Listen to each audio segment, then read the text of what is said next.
Bom, glória a Deus. Tendo dito isso, eu quero louvar ao Senhor por poder estar aqui, compartilhar aquilo que Deus colocou no meu coração. Quero agradecer a vida das irmãs da Caminhada de Fé, a Amanda e a pastora Adriana, que estão aí comigo na peleja. Hoje nós estamos aqui e estamos em muitos outros momentos da vida, então quero louvar a Deus pela vida delas e quero pedir a você que aplauda o Senhor também pela vida delas.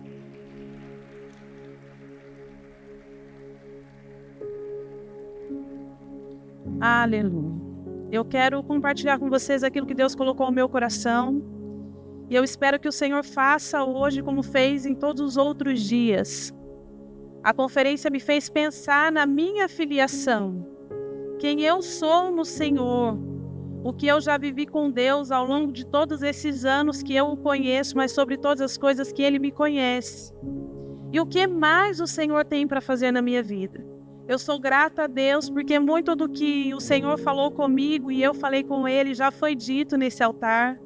Muito do que nós conversamos nos caminhos, indo e vindo, quando nós chegávamos aqui, o Senhor, através do louvor e através das pastoras que aqui estiveram, falavam, e a gente diz entre nós, amigas, como o Senhor é. Ele estava sentado à mesa e fica contando as nossas conversas para as pessoas. Então eu sou muito grata a Deus, porque eu tenho convicção de que tudo aquilo que eu vou transmitir a vocês nessa noite é aquilo que o Senhor colocou no meu coração, e o meu desejo é não falar de mim, mas falar do Senhor, para que Ele cele a nossa vida nessa noite, para que nunca mais nós venhamos nos esquecer de quem nós somos em Deus. Nós somos filhas e filhos do Senhor, e Ele nos ama incondicionalmente, e isso nunca vai mudar. Onde quer que nós estejamos, onde quer que façamos, o Senhor sempre nos amará e sempre haverá um lugar de segurança e conforto no Senhor para as nossas vidas. Abra comigo a sua Bíblia, no Evangelho de Jesus, escrito por Lucas, capítulo 7, a partir do verso de número 36 é o que nós vamos ler. A minha versão é Revista Atualizada. Lucas 7, 36. E enquanto você encontra, eu leio aqui. Amém. Convidou um dos fariseus para que fosse jantar com ele. Jesus, entrando na casa de Simão do fariseu, tomou lugar à mesa, e eis que uma mulher da cidade, pecadora, sabendo que ele estava à mesa na casa do fariseu, levou um vaso de alabastro com unguento, e estando por detrás, aos pés, chorando, regava-os com lágrima, e os enxugava com seus próprios cabelos. Beijava-lhe os pés e o ungia com unguento. Ao ver isso, o fariseu que a convidara diz consigo mesmo: se este fora profeta, bem saberia quem é e qual é a mulher que lhe tocou, porque é pecadora. Dirigiu-se Jesus ao fariseu e lhe disse: Simão, uma coisa tenho a dizer-te. E ele respondeu: dize-a, mestre. Certo credor tinha 2 devedores. Um lhe devia 500 denários e o outro 50. Não tendo nenhum dos 2 com que pagar, perdoou-lhe a ambos. Qual dele, portanto, amará mais? Respondeu-lhe Simão: suponho que aquele a quem mais perdoou. Replicou-lhe: julgaste bem. E voltando-se para a mulher, disse a Simão: vê esta mulher? Entrei em tua casa e não me deste água para os pés. Esta, porém, regou os meus pés com lágrimas e enxugou com seus cabelos. Não me deste ósculo. Ela, entretanto, desde que entrei, não cessa de me beijar os pés. Não ungiste a minha cabeça com óleo, mas essa com bálsamo ungiu os meus pés. Por isso te digo, perdoados-lhe são os seus pecados, seus muitos pecados, porque ela amou muito, mas aquele a quem amou pouco se perdoa pouco. Até aqui. Quando eu pensava sobre filho e sobre filha, eu fui para o dicionário, e você pode fazer isso na sua casa. Dar um Google e perguntar o significado da palavra filho. E filho quer dizer aquele que descende, aquele que origina, da linhagem que determina a classe. E falar sobre filho e sobre filha implica em falar de família. Todos nós temos uma origem natural. Alguns de nós conhecem a sua origem, conhecem a sua árvore genealógica de muitas gerações. Alguns de nós não. Foram adotados e nem sabem quem são os seus pais de origem, quem são os seus genitores. E é impossível, mesmo sabendo que Deus não é homem. A gente usa muito o verso que diz: Deus não é homem para que minta, nem filho do homem para que se arrependa. Mas é impossível falar de homem, falar de pai, sem associar, sem fazer uma analogia de Deus com aquilo que nós conhecemos como pais. Então, para quem tem um bom pai, um pai zeloso, um pai amoroso, um pai bondoso, o acesso ao pai é um pouco mais fácil. Mas e para quem não tem pai? Para quem não tem avô? Para quem teve um pai que judiou da sua mãe, que abusou fisicamente, psicologicamente, sexualmente? Como é esse acesso a Deus Pai? Nós fomos ensinados por uma vida toda, principalmente os de 1900, que existe uma barreira entre nós e o homem. Por melhor que fosse o pai, o melhor lugar da mesa era para este homem. A melhor parte da mistura era para este homem. E por mais que ele, pai, tio ou avô, cuidasse da gente, fomos ensinadas, principalmente as mulheres, que existia um limite para chegar, que existia uma barreira para chegar. Quando nós íamos abraçar os tios ou os primos, éramos ensinados pelas nossas mães e tias que não pode sentar no colo, que não pode deixar ter intimidade, que não pode ter carinho, que não pode ter zelo para preservar a nossa vida, para guardar a nossa vida. Então, quando nós falamos de Deus Pai, o nosso inconsciente nos leva a este lugar, mesmo sabendo que Ele nos ama, mesmo sabendo que é um lugar de proteção, mesmo sabendo que é um lugar de cuidado, existe uma barreira, existe um limite, ou existia até a conferência. Porque se existe algo que o Senhor marcou para a nossa vida neste tempo, é romper com a barreira, é romper com o limite, é romper com o natural, é sair deste lugar de comodidade e entrar num lugar onde só o Senhor pode nos levar.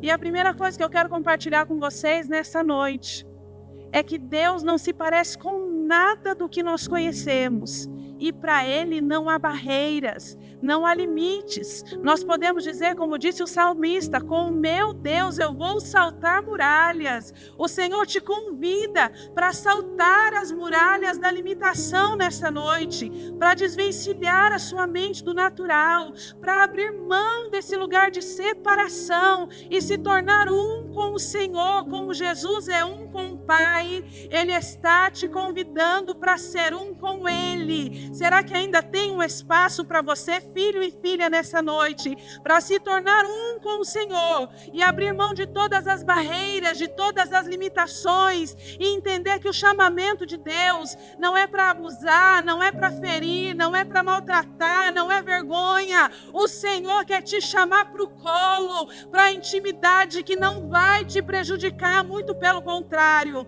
vai dar a você uma porção especial do amor do Pai e do Senhor. Aleluia! Essa mulher era uma mulher de má fama, de má reputação, alguém que não era bem vista pela sociedade. E eu aprendi com o Senhor ao longo dos anos que, infelizmente, nós temos o hábito de achar que conhecemos as pessoas mesmo sem saber quem elas são.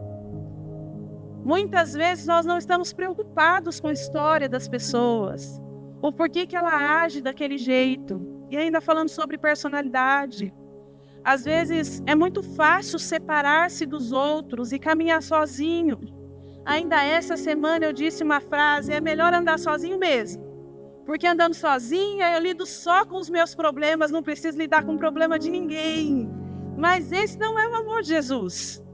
A nossa fé é baseada no amor comunitário.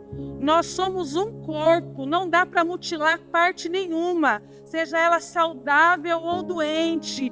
Todo o corpo precisa caminhar junto, Mas por que nós agimos assim ou respondemos assim? Porque é um hábito pessoal.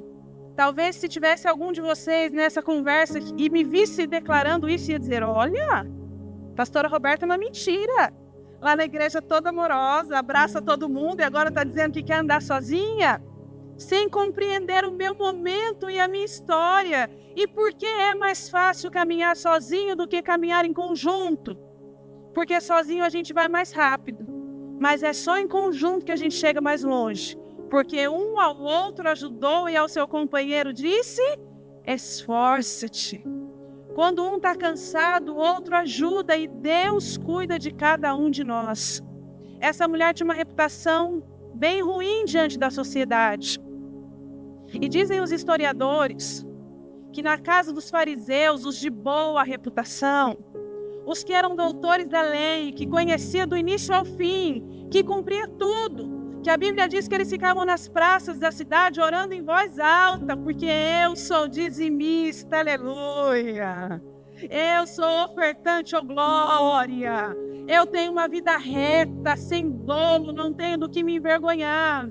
Enquanto tinha um pobre pecador dizendo, eu não mereço nada, essa sou eu.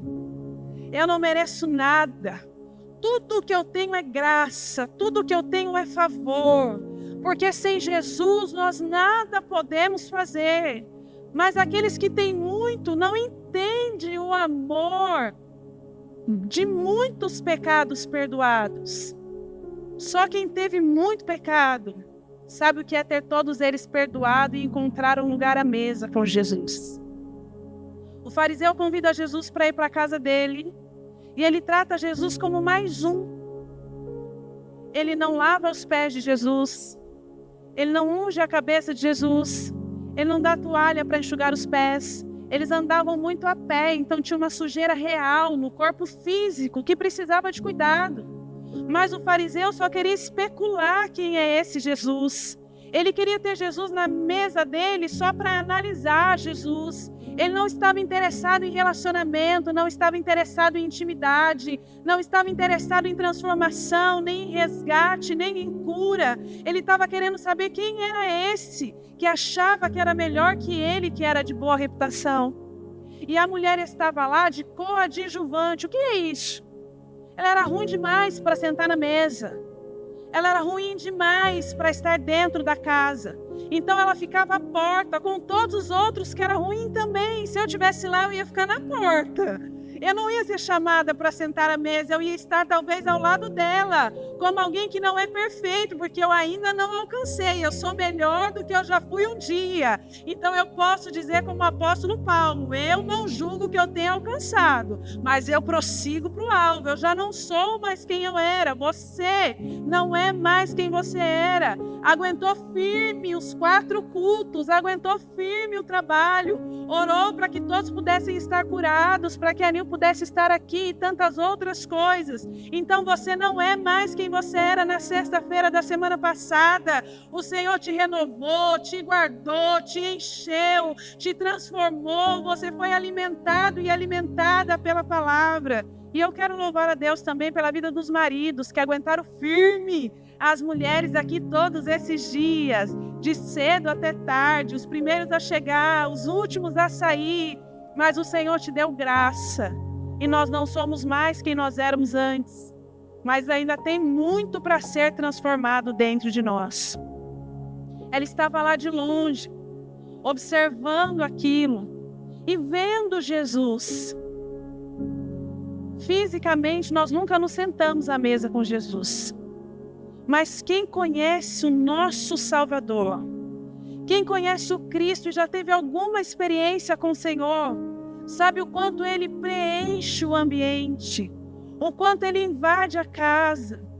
Nós tivemos aqui alguns períodos de louvor muito especial e enquanto o louvor era ministrado, o Espírito de Deus, através do louvor, preenchia nossa alma e nos gerava experiência, a ponto de nos transportar da cadeira e nos levar para um lugar de fato de relacionamento e de intimidade. Então talvez você possa estar aqui nessa noite dizendo, eu nunca tive experiência com Deus. Eu posso garantir que se você participou de algum culto desta conferência, você teve experiência com Deus.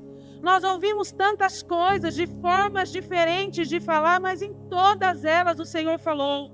Cada vez que nós cantamos, eu sou teu Pai, algo de Deus era gerado dentro de nós e isso se chama experiência. Estamos acostumados a achar que a experiência com Deus é sempre como um terremoto, porque Ele é a voz de muitas águas, mas Ele também é a brisa suave que para na porta da caverna, que nos chama pelo nosso nome e que nos pergunta: o que fazes aí, Elias?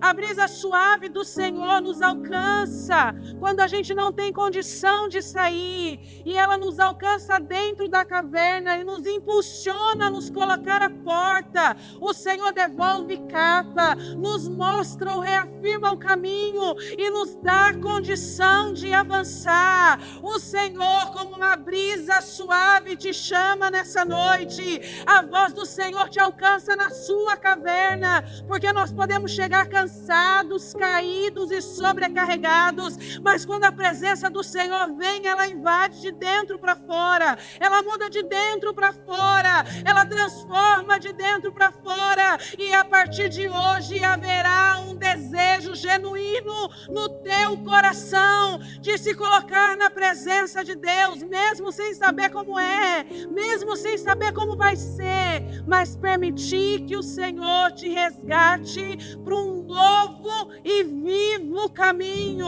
porque os caminhos de Deus não são apenas novos, eles são vivos, têm vida. De dentro da terra seca fluirá outra vez o rio do Espírito. Ninguém que sabe de quem é filho anda outra vez como terra seca. Existe um fluir do Senhor derramado sobre nós nessa noite, em nome de Jesus. E é essa experiência com a presença que invadiu o coração dessa mulher. E ela começa a ver Jesus tão de perto. Ela começa a ser envolvida por essa graça. Ela começa a perceber o ambiente, talvez. Se ela era alguém sistemático, ela vai analisar a situação. Se era alguém um pouco mais tímido, ela vai analisar os prós e os contras. Mas quando nós estamos em Jesus, não há limitação natural, não há medo de consequências, não há nada nem ninguém que possa nos impedir de abraçá-lo, de nos envolver, de nos encher. E aí eu me lembro de Paulo dentro de uma prisão com o seu corpo ferido, maltratado, envergonhado diante de todos e ainda injustamente. E quando as pessoas acharam que ele ia sucumbir, ele começa a fazer aquilo que estava na sua essência, que é adorar ao Senhor, que é prestar louvor e adoração. E à medida que ele se envolve com a graça e com a presença, sem precisar de instrumentos, sem precisar de ambiente, sem precisar de iluminação, porque o que ele precisava ele já tinha e você também já tem. É a presença do Espírito Santo que nos leva a lugares onde os nossos pés não podem nos levar. Ele entoa um cântico capaz de mudar o ambiente, de abalar as estruturas físicas do ambiente. Isso foi um privilégio só do Paulo? Não. É um privilégio para você. É um privilégio para mim. A palavra do Senhor vai dizer que quando Isaías, no momento de dor e de fragilidade, entra mais uma vez no templo, após a morte do tio Uzias, do rei Uzias, e ele começa a ver as estruturas físicas se movimentando. E quando ele recebe um toque da presença, ele percebe que até aquele momento, ele ainda estava num lugar de barreira. Ele já profetizava, já era conhecido como alguém que era referência de Deus, mas ainda tinha uma limitação. Mas após o toque do Senhor, após a presença de Deus invadi-lo, ele reconhece que ele era pecador, mas ele também se dispõe e diz: eu vou, pode me enviar que eu vou em teu nome. Quando o Senhor nos alcança com graça e a gente entende o lugar no Senhor, não existe ambiente capaz de nos paralisar. Não existe barreira capaz de nos limitar. E eu quero ler com você o Salmo 139, dos versos 14 ao 16. Dá para colocar aqui para mim? Salmo 139. do 14 ao 16. Eu vou aqui mesmo. Graças te dou, visto que por modo assombrosamente maravilhoso me formaste. As tuas obras são admiráveis e a minha alma o sabe muito bem. Os meus ossos não te foram encobertos quando no oculto fui formado e entretecido como nas profundezas da terra. Os teus olhos me viram a substância ainda informe, e no teu livro foram escritos todos os meus dias, cada um deles escrito e determinado quando nenhum deles havia ainda. E enquanto eu compilava tudo aquilo que o Senhor falou no meu coração ao longo de todos esses meses, e eu precisava juntar tudo e sintetizar tudo para falar em 40 minutos no máximo, isso foi algo que saltou aos meus olhos.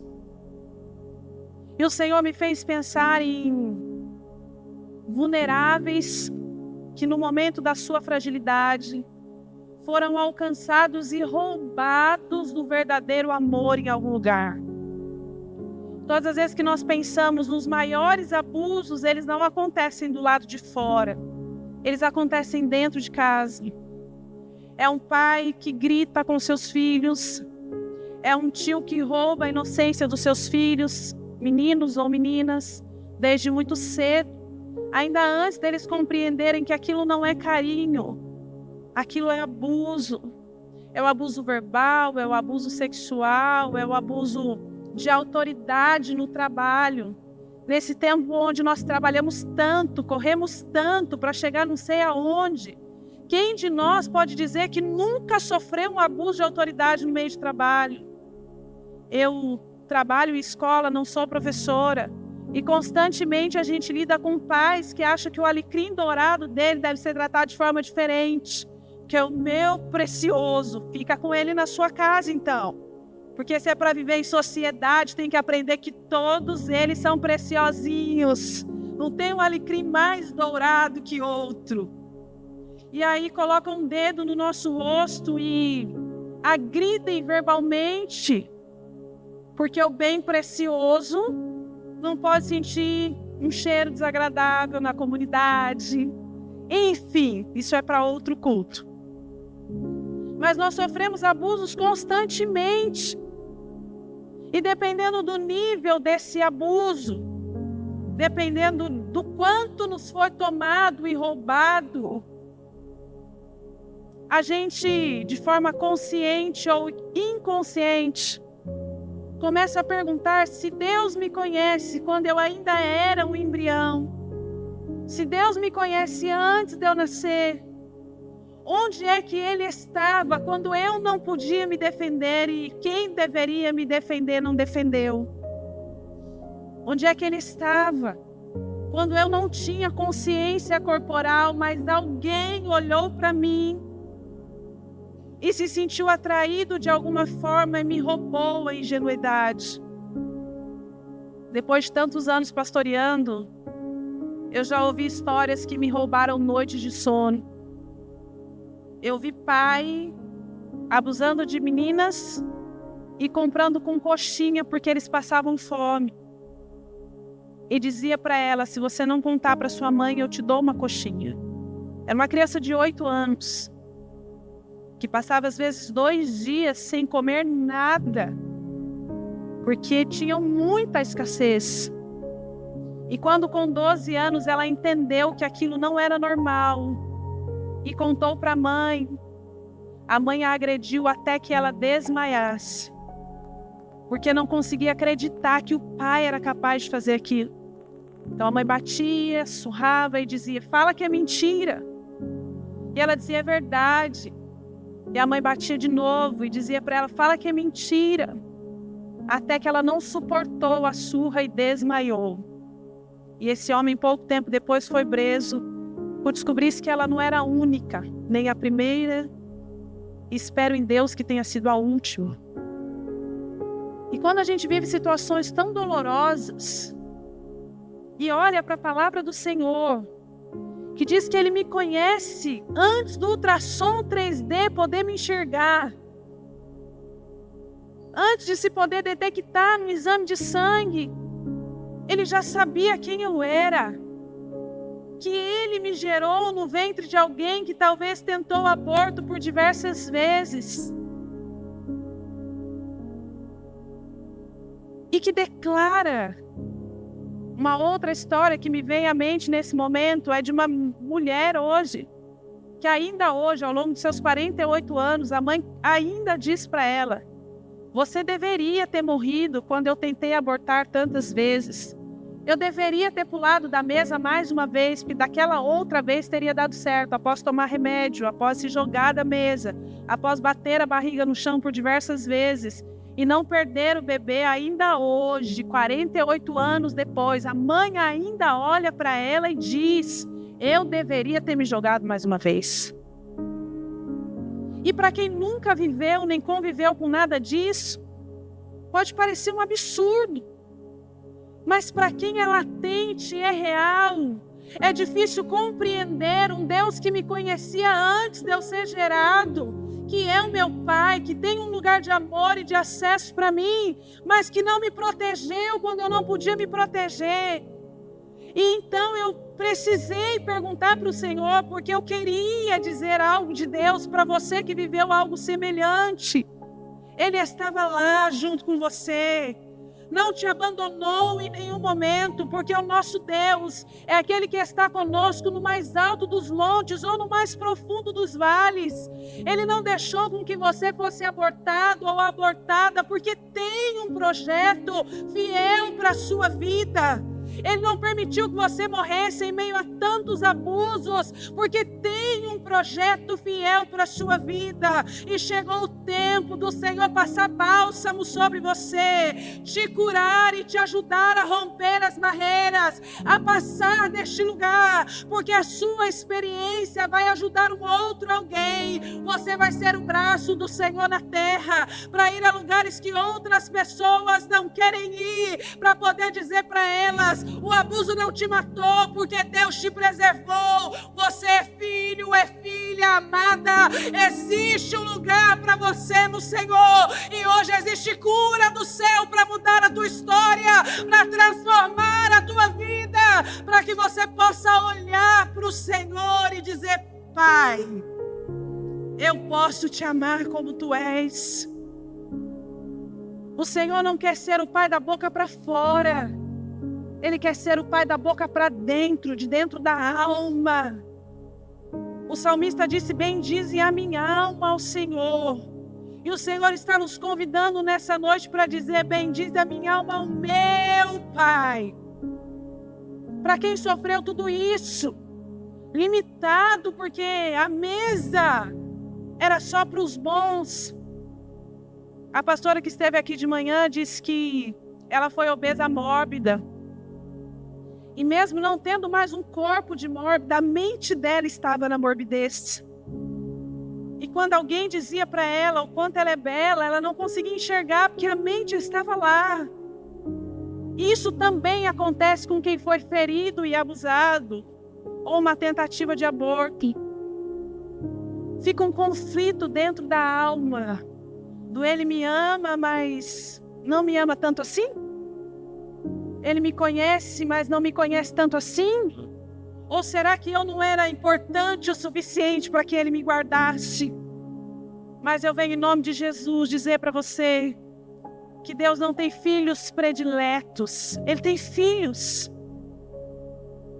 E seria muita prepotência da minha parte dizer que não importa o que você passou, porque importa. Ele se importa. Ele faz questão de nos lembrar que se importa. E é por isso que prepara momentos como esse, que não são eventos para que a gente combine roupa, que não são eventos para que a igreja fique mais embelezada, mais adornada, mas o Senhor marca ciclos, e seria maravilhoso se fôssemos curados de uma vez.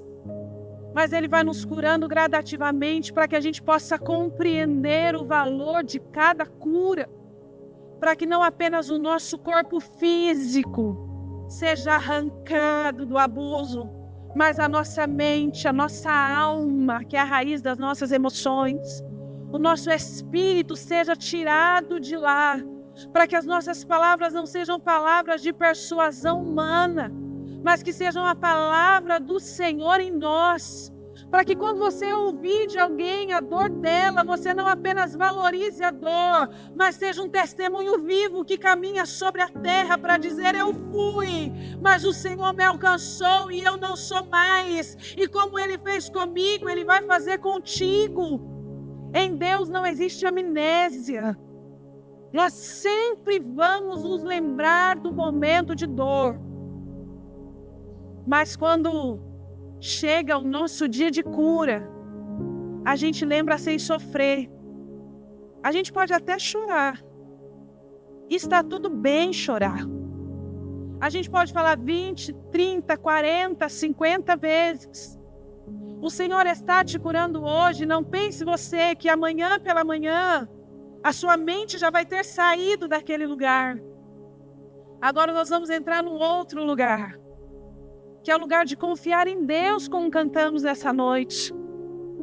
Para algumas pessoas é tão comum fazer a oração do Pai Nosso, mas só quem já viveu tempos de destruição na sua casa sabe o quanto é difícil primeiro chamá-lo de Pai, porque dá a sensação de que é pai dos outros, mas não é meu.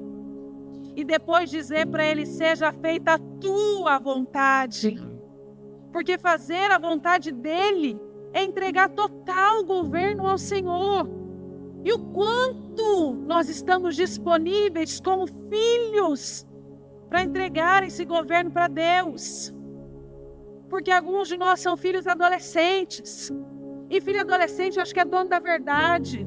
Quando tira a habilitação, então, Jesus, acha que pode ir para Marte, porque tem carteira, não tem dinheiro para gasolina, não troca pneu, mas acha que pode ir para Marte, porque agora tem 18 anos, é habilitado. E às vezes a gente vê os jovens como aqui, tomando forma, formando as suas famílias, gerando filhos. E aí a gente, como família na fé, ou como família sanguínea, olha e fala: ó, que maduro, tão bonito, que madura, né? Cresceu, amadureceu. Aí de repente fala um negócio, você fala: ih, não cresceu nada, é adolescente ainda, se comporta como criança ainda, vai precisar de um pouco mais de experiência. E nós, no Senhor, não somos diferentes. Temos uma caminhada e uma estrada com Jesus. Se eu liberar o microfone aqui, todo mundo vai poder dizer alguma coisa que o Senhor já fez por você. Mas a gente ainda quer se debater e achar que conhece mais da verdade do que de fato sabe. Nós nem temos condição emocional, nem física para conhecer a totalidade de Deus. Mas nós estamos aqui nessa noite, com o coração quebrantado, contrito e disponível, para dar mais um passo, para entregar mais um pouquinho, para conseguir fazer a oração do nosso Pai, que é nosso. E que a gente não tem vergonha de dizer que é filho deste Pai. A gente já não se sente mais bastardo ou rejeitado, abandonado. E permitir que o Senhor vá curando os nossos traços de rejeição ao longo dos dias. Os traços de abandono ao longo dos dias. Porque tem gente que foi abandonado e abandonada de fato. Mas outros são órfãos de pais presentes, o que é muito pior.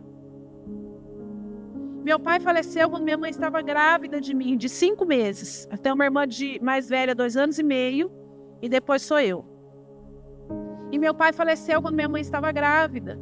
Então eu cresci ouvindo a minha mãe dizer: você não tem pai porque ele morreu, mas se ele estivesse vivo, ele ia cuidar de vocês como ninguém. E eu achei que estava tudo bem. Eu tinha primos mais velhos, tinha tio, tinha avós. Mas chegou uma idade da minha vida, um tempo, que eu percebi que eu tinha muita dificuldade com a autoridade masculina, que a minha casa é de muitas mulheres. Nós somos em 20 meninas da minha geração e 3 homens como primos. Eu tenho acho que umas 5 ou 6 tias, fazendo uma conta rápida aqui, e 2 tios homens, então a minha casa é de muitas mulheres. E quando nós nos casamos e começamos a gerar a menina, e de repente o Senhor jogava um menino lá e vinha menina. Ou seja, mulher que troca gás, mulher que dirige, mulher que se deixar bate nos homens, mas o Senhor transformou a nossa história. Mas quando chegou o momento do confronto com o homem, na escola onde eu trabalho, toda a equipe gestora é de mulher, vocês não estão entendendo a minha prova. E eu olhava para ele e dizia, mas por quê que eu tenho que me submeter? Eu faço também. E eu percebi que eu carregava a ausência de paternidade por 35 anos da minha vida. E que eu não sabia como era ser filha de um homem. Eu sabia o que era ser filha de mulher, de sobrinha de mulher, prima de mulher, subordinada a mulher, mas a homem não. E quando eu ouvi pela primeira vez, eu achei uma afronta.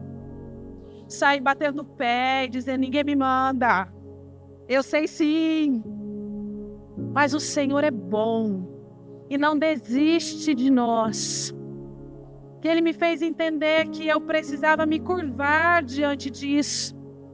Que não era uma competição de quem pode mais, de quem faz melhor, de quem pensa 50 coisas ao mesmo tempo, de quem pensa uma coisa de cada vez, ainda com delay. Não era uma competição. Era cada um ocupando a sua posição. A posição que o Senhor estabeleceu para nós.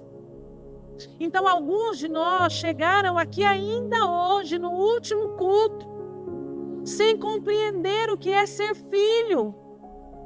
Porque foram rejeitados, abandonados de forma presente ou de forma ausente. E como faz muito tempo que o Senhor vem ministrando no meu coração, eu fui compartilhando com as irmãs, então elas estão sendo ministradas junto comigo já tem mais de um mês. E ainda ontem nós conversávamos sobre a dificuldade que é saber que Deus é amor, saber que Ele nos ama e fazer o que com isso? Porque tudo que nós fazemos nessa terra não tem nada a ver com a eternidade. Porque para ir para a glória nós precisamos crer. O que nos dá acesso é crer. Mas quem é filho é incapaz de ficar do lado de fora, vendo Jesus sentado na mesa com os pés sujos e não fazer nada por ele. Aquela mulher estava ali sendo compelida pelo Espírito Santo. Você já deve ter visto essa palavra na Bíblia sem conseguir compreender o que ela significa. É mais ou menos o que disse Jeremias, eu não vou dar descanso aos meus olhos. É saber que existe uma disponibilidade ali para você, que está tão perto e que você tem duas decisões. Pensar no que o Simão, que é o dono da casa, vai achar. Ouvir os discípulos falando mal de você. A população e a multidão dizendo, mas não tem nem reputação, é meretriz. Ou se permitir se envolver pela graça, deixar o Espírito Santo te envolver, como diz os nossos irmãos da Assembleia, dá lugar e deixar o Espírito Santo te conduzir para a presença dEle, e não às mãos, como nós ouvimos aqui em algum momento, mas aos pés, como sinal de rendição, como alguém que já não quer mais viver a vida que vivia antes, e não só a vida de pecado, mas a vida de barreiras, a vida de limitações, a vida de ponderações, de comparações. O Senhor quer romper com tudo aquilo que nos amarrava e nos distanciava e nos atrair para a presença dEle, para um lugar que nós nunca vivemos antes. Quando ela vai até Jesus, e eu imaginei essa cena muitas vezes na minha cabeça. Sabe quando a gente tira foto de retrato no celular e que o fundo fica obscuro, fica distorcido e só fica o seu rostinho bonitinho lá? É assim que eu imagino essa cena, pastor Marcelo. Como se tudo aquilo se apagasse. Eu lá quero saber de Judas, eu não estou nem aí para o Simão. O meu Jesus está ali e eu já saí de casa com um presente para ele. Porque quando ela sai para se encontrar com Jesus, ela não sai de mãos vazias. Ela sai com um desejo de oferecer algo para Ele. Ela leva de casa um vaso precioso que contém um perfume precioso. E ela fica ali no cantinho, talvez pensando, vou ou não vou? Dou lugar ou não dou lugar? Porque quem foi roubado em algum momento da sua vida tem medo de se abrir e sofrer de novo. Então é melhor caminhar sozinho, é melhor andar sozinho, porque com a solidão eu sei lidar. Mas se alguém me maltratar de novo agora, eu não vou suportar. Mas o Senhor está dizendo para você que em Jesus a paternidade de Deus não é para ferir, não é para maltratar, não é para expelir, é para te curar e te encher e te mostrar o novo. Ela não foi a única a sair com algo especial de casa. As mulheres que foram cuidar do corpo de Jesus, ou betumar o corpo de Jesus após a sua morte, ouviram que ele ressuscitaria. Jesus enfatizou essa mensagem por várias vezes, que ao terceiro dia ele iria ressuscitar. Mas ao saber que Jesus morreu, elas gastam tempo, elas empregam esforços para juntar especiarias para betumar o corpo de Jesus. E quando elas chegam lá na porta do túmulo e vê a pedra removida, e um anjo se apresenta para elas de novo para perguntar: está fazendo o que aqui? E elas ficam atemorizadas, porque tinha um plano traçado. Eu ajunto as especiarias para cuidar do corpo morto do mestre. Mas ele já havia ressuscitado. Ele não estava mais lá. E o que Jesus disse para mim era que chegou o tempo de pararmos, de nos preparar, de empregar esforços para betumar aquilo que achamos que está morto. Nós acostumamos a falar da dor e justificar as nossas ações pela dor. Nós não podemos mudar o passado, mas podemos alterar o presente e viver um novo futuro. Pegar tudo isso que nós temos nas mãos e lavar os pés de Jesus. E viver um tempo de relacionamento com Jesus vivo, com um Pai vivo, que muda a nossa história todos os dias. Ou ficar betumando o morto, ficar embalsamando o morto, ficar pondo cheiro novo em algo que está morto. O Senhor não nos chamou para cuidar do que está morto, porque Ele está vivo, Ele é vivo, Ele está aqui, Ele habita em nós. As nossas especiarias, o nosso vaso bonito, o nosso perfume bonito, é para relacionamento de intimidade com Jesus, é para nos dobrarmos aos pés dele e lavar, e perfumar, e cuidar, e zelar, e amar o Deus que vivo está, não o Deus que está morto. Ela rompe com a circunstância. Ela diz não à morte, porque estar vivo, trabalhar, vir ao culto, cantar louvores não é sinal de vida. Quando nós estamos vivos, a carne treme no Senhor e não por conta das circunstâncias. Só quem já esteve atormentado em algum momento, por qualquer situação, sabe o quanto a nossa carne grita e reage para essas circunstâncias. Lá em 1 João diz que o perfeito amor lança fora todo medo, mas que o medo gera tormenta.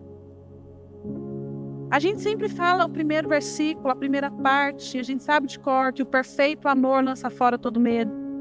Mas se nós seguirmos e prosseguirmos, nós vamos perceber que o medo gera tormenta. Qual medo? O medo da solidão, o medo de um novo abuso, o medo das pessoas saberem quem eu fui ou o que fizeram comigo. Como elas vão reagir se eu tiver coragem de falar. São tantos medos que nos atormentam e nos repelem do Senhor. Mas quando nós conseguimos compreender o perfeito amor, A nossa fé é baseada no amor. Nós somos comprados por amor. Deus é tão perfeito como Pai que Ele deixa o Espírito Santo como penhor da garantia do resgate. Jesus podia ter vindo, feito tudo que fez, liberado outra vez o acesso para nós, que é maravilhoso. Todos nós, independente de classe social, de raça, de dores antigas, de dores novas, independente disso, temos acesso ao Pai. Temos acesso ao trono da graça. E só isso, ou tudo isso, já é maravilhoso. Mas ainda assim, Ele decide deixar o Espírito Santo como penhor, como garantia de resgate, para dizer: eu fui, mas eu volto. E como caminhar sozinho vai ser difícil, então eu vou deixar o Espírito Santo. Ele vai te convencer da justiça, Ele vai te convencer do juízo, Ele vai te convencer do pecado, e eu quero acrescentar: Ele vai te convencer do amor, Ele vai te convencer da paternidade, Ele vai te convencer da cura, Ele vai te convencer do cuidado, Ele vai te convencer do propósito, Ele irá te convencer de quem você é no Senhor, para que nunca mais você abra mão desse lugar. Ninguém pode te arrancar das mãos de Deus. Só você pode se negar a estar lá. A Maria rompeu com as vozes, ou com os ruídos, e se entregou para a voz. A base da mensagem é esse texto de Maria, mas ela não foi a única. O Jairo precisou abrir mão da sua posição na sociedade, em busca de um pai que era capaz de trazer vida para sua casa. A mulher do fluxo de sangue precisou abrir mão da sua condição de separada, precisou arriscar a sua vida para conhecer um pai, não de ouvir falar, mas de tocar e de ver a virtude alcançá-la. A mulher cananeia precisou romper com seus próprios conceitos e ouvir o próprio Jesus dizendo para ela: não é bom dar o pão dos filhos para os cachorrinhos. Talvez se fôssemos nós, teríamos saído magoadas, ido embora. Mas ela precisava do pai. Então não abriu mão e insistiu e persistiu. E poderíamos ficar aqui ainda por horas mencionando outros homens e mulheres que precisaram abrir mão do seu passado e olhar para Jesus como autor e consumador, não apenas da fé, mas como autor e consumador da filiação, como autor e consumador do amor, como autor e consumador de transformação de vida. A nossa fé é baseada numa nova história, porque nós éramos separados, destituídos, fadados à morte eterna. Aí Ele veio e nos transportou das trevas para a maravilhosa luz. Ele nos levou a um lugar que nada nem ninguém pode nos levar, que dinheiro nenhum no mundo é capaz de comprar. Então, ainda que você não consiga enxergar merecimento na sua vida, graça é favor imerecido. A salvação é imerecida. E a salvação para a vida eterna é maravilhosa. Mas o Senhor tem uma trajetória de milagres para você nessa terra. O Senhor tem uma trajetória de curas para você nessa terra. O Senhor tem uma trajetória de presentes com o seu nome nesta terra. Porque se fosse só para a salvação, à medida que a gente reconhece Jesus, à medida que a gente se entrega para Jesus, passa pelo batismo, Ele nos levava embora. Se Ele nos manteve aqui, diante das atrocidades que a gente vê todos os dias, é porque essa carreira na terra é importante. Então chega de carregar mazela, chega de carregar dor. E você vai dizer: eu não consigo, não tem problema. Porque quando eu não consigo sozinho, Ele vem ao meu alcance. Ele vem ao teu alcance. Ele vem ao teu encontro. Não depende de você, não depende de mim, é dEle. É o dom gratuito do Senhor que quer te levar para este lugar. Os discípulos estavam sentados com Jesus à mesa para a última Páscoa. E quando Jesus começa a falar do traidor e de como seria a passagem dele, alguns começam a disputar lugar. Mais um que se autodenominou: eu sou amado. Olha, gente, que confiança no amor. O João disse: João, o discípulo amado. O Pedro é o briguento. O Judas é o traidor, mas o João é o discípulo amado. Quem disse? Jesus, não ele? Quer mais confiança de paternidade? Quer você poder olhar no espelho e dizer: eu sou Roberta, a filha amada. Respeitar. Era isso que ele estava falando. Respeita a minha história, porque eu sou João, o discípulo amado. Enquanto as pessoas estavam disputando posição, o João, que estava bem perto, aproveitou a oportunidade, ó, cabecinha no colinho de Jesus. Eu acho que não tem reconhecimento maior de paternidade do que esse. Quem já perdeu um ente querido sabe como são preciosos os últimos momentos. Pastora Adriana, que está aqui, teve a oportunidade de cuidar do pai. Olha eu abrindo a vida dos outros, mas agora já comecei, vou terminar, né? Teve a oportunidade de cuidar do pai dela até o último suspiro, literalmente. E ele em casa, após o médico liberar para partir em casa com a família, disse para ela: arruma minha perna que está incômoda, né? Enquanto ela virou-se para arrumar a perna, ele deu o último suspiro e partiu. Sabe o que é isso? Você ter a última memória com seu pai, de servi-lo num ambiente onde só tem você e ele. Era isso que o João estava fazendo. Enquanto as pessoas estavam preocupadas com o lugar que iam se sentar do lado de Jesus, quem é que ia trair para fazer uma selfie e de repente divulgar a notícia? O João amado, o João que era filho, o João que conhecia o seu lugar, estava ali, aproveitando a oportunidade, deitando a sua cabeça no colo de Jesus, aproveitando o último momento. Isso é paternidade. Jesus deixou de ser traído? Não. Os discípulos andaram todos irmãos, bonitinhos, caminhando, coisa linda? Não. Porque reconhecer Jesus como Pai não significa que nunca mais a gente vai ter problema. Significa que a gente sabe que tem um pé onde a gente pode se relacionar com intimidade. E tem um colo onde eu posso deitar e ouvir as batidas do coração dele. E até os meus últimos dias nessa terra, haverão tempos de relacionamento com o Senhor.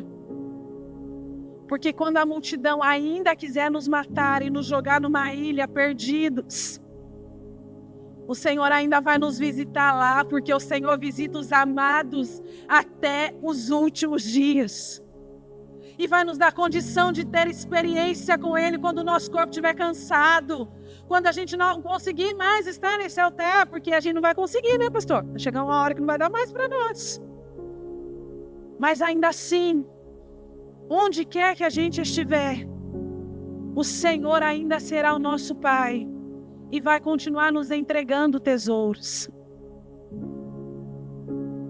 Paternidade fala de cuidado, sem nenhuma moeda de troca. Os especialistas em comportamento e os coaches da vida nos ensinam algo muito precioso até. Que todo relacionamento é um relacionamento de troca. A gente dá alguma coisa e espera receber alguma coisa. Para alguns é mais fácil de assumir, outros são bons demais para assumir, mas acredite, se você pensar direitinho, você vai perceber que é isso. A esposa faz um carinho para o esposo e espera receber um carinho de volta e vice-versa. A mãe, o pai faz algo para o filho e espera receber do filho no mínimo respeito e gratidão. Então, em todo tempo, a gente presta serviço, quer receber o salário. Em todo tempo, todo relacionamento é um relacionamento mútuo de troca.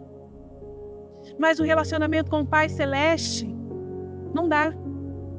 Porque o que Ele fez e faz por nós todos os dias, nós somos incapazes de pagar. Quem somos nós? Talvez aqueles que ainda valorizam muito a dor e ainda tinham dificuldade de aceitá-lo como pai. Alguns de nós talvez se comportem como filhos de adolescentes, querendo entender, querendo explicação, revoltados com tudo e com todos, que estão aqui, mas ainda tinham dificuldade de se abrir para o Pai. Alguns de nós ainda chegaram até esse momento, achando que seria impossível demais se relacionar. Mas sabe o que eu acho lindo em Jesus? Que Ele sempre reconhece aquilo que nós fazemos por Ele, mesmo sabendo que é muito pouco. E quando Simão começa a questionar no seu coração, esse Jesus não deve ser tão Jesus assim. Não está vendo que a impura está tocando nele? Porque o fariseu era tão bom que ele não podia encostar no impuro. E quando ele vê Jesus permitindo que alguém cheio de mazelas, que não tinha nem nome, como é difícil você não ter nem nome, nem reputação. Você pode não ter nada, mas se as pessoas olharem para você e enxergarem Jesus na sua vida, as portas vão se abrir sobrenaturalmente. Mas quando a gente não tem nem nome, é muito difícil, de forma humana, viver qualquer coisa nesta terra. E ela não tinha nada, nem nome. Mas quando alguém se levanta para questionar uma ação tão verdadeira de reconhecimento de paternidade, o próprio Jesus levanta para defender a causa. E ele diz, nas minhas palavras, você tem pouco pecado, né? Então você não conhece o valor do perdão. Mas ela, eu sei de onde ela veio. Eu sei como foi custoso para ela entregar tudo que ela tem. Porque se ela era meretriz e de má reputação, a possibilidade dela comprar um outro vaso para encher com outro nardo, meus irmãos, era igual ganhar na Mega Sena.